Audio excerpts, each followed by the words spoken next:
Hello mga kabarya at welcome naman dito sa channel natin. Dito muna tayo sa may tabing dagat.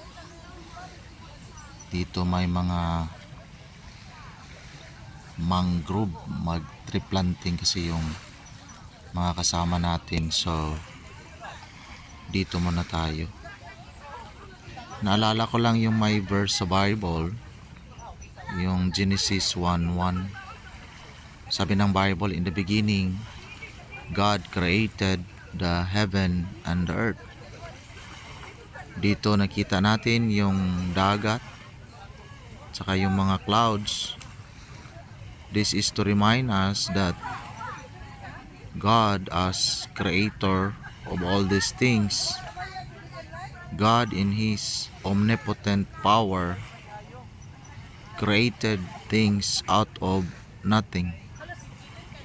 When God created things, He used no materials, but in His own power, He created things out of nothing. Yung panghuli, yung God made man in His own image. Ito yung reminder mga kabarya that our life originated from God and that we owe our life to God. Without God, we are nothing. So this is a great reminder that our life is a trust. It is a God-given, and soon we will give account to God, mga kabarya. So ibig sabihin yung buhay natin may hangganan dito sa lupa. So kailangan nating gawin yung mga bagay-bagay na makapagbigay ng ligaya at pleasing to God, mga kabarya.